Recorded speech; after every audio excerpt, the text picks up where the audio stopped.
Hello നമസ്കാരം. ഇന്ന് നമ്മൾ ചെയ്യുന്നത് കോഴിമുട്ട വെച്ചിട്ടൊരു തോരനാണ്. അതെങ്ങനെയാണെന്ന് വെച്ച് കഴിഞ്ഞാൽ കുറച്ചും കൂടെ ടേസ്റ്റി ആയിട്ട് എളുപ്പത്തിൽ നമുക്ക് ചെയ്യാൻ പറ്റുന്നതാണ് കേട്ടോ. ഒരു 5 കോഴിമുട്ട എടുത്തിട്ടുണ്ട്. അതിലേക്ക് ആവശ്യത്തിന് ഉപ്പ് ചേർത്തിട്ട് നല്ലതുപോലെ അടിച്ചെടുക്കുക. പിന്നെ നമ്മളതിലേക്ക് ഒരു സ്പൂൺ വെള്ളം ചേർക്കുന്നുണ്ട്. മുട്ട നല്ലപോലെ സോഫ്റ്റായിട്ട് കിട്ടാനാണ്. ഈ ട്രിക്ക് അറിയാത്തവരൊന്ന് ചെയ്ത് നോക്കൂ കേട്ടോ. നല്ല സോഫ്റ്റായിരിക്കും. നല്ലതുപോലെ അടിച്ചെടുത്തതിന് ശേഷം നമുക്കൊരു പാൻ വെച്ചിട്ട് അതിലേക്ക് ആവശ്യത്തിന് എണ്ണ ഒഴിച്ച് കൊടുക്കാം.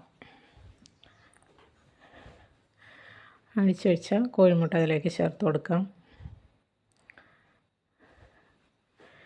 അതിനുശേഷം ഫോർക്കോ സ്പൂണോ വെച്ചിട്ട് നല്ലതുപോലെ ഇളക്കി കൊടുക്കുക.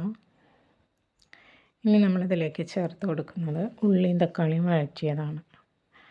ജസ്റ്റ് ഉള്ളിയും തക്കാളിയും വഴറ്റിയത് രാവിലെ ഉണ്ടാക്കിയ കറിയാണ് കേട്ടോ. അപ്പോൾ അതിൻ്റെ ബാലൻസ് ഉണ്ട്. അപ്പോൾ ഞാനത് ഇതിലേക്ക് ചേർത്ത് കൊടുത്തു. നമ്മളിതിലേക്ക് വേറെ ഒന്നും ചേർക്കണ്ട, ഇത് മാത്രം മതിയാവും. നല്ല ടേസ്റ്റി ആയിട്ടുള്ളൊരു തോരനാണ്. അപ്പോൾ എല്ലാവരും ഇതൊന്ന് ട്രൈ ചെയ്ത് നോക്കുക കേട്ടോ.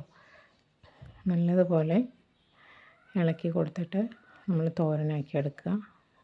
ഫോർക്ക് വെച്ചിട്ടാകുമ്പോൾ പെട്ടെന്ന് സ്പ്രിങ്കിൾ ചെയ്ത് കിട്ടും കേട്ടോ. ഇനി നമ്മളിതിലേക്ക് ഗരം മസാലപ്പൊടി ഒരു 1/4 സ്പൂൺ ചേർത്ത് കൊടുക്കുക. ആവശ്യത്തിന് കറിവേപ്പിലയും ചേർത്ത് കൊടുക്കുക. അപ്പം നമ്മുടെ തോരൻ ഇവിടെ റെഡി ആയിട്ടുണ്ട്. അപ്പോൾ എല്ലാവരും ട്രൈ ചെയ്ത് നോക്കൂ.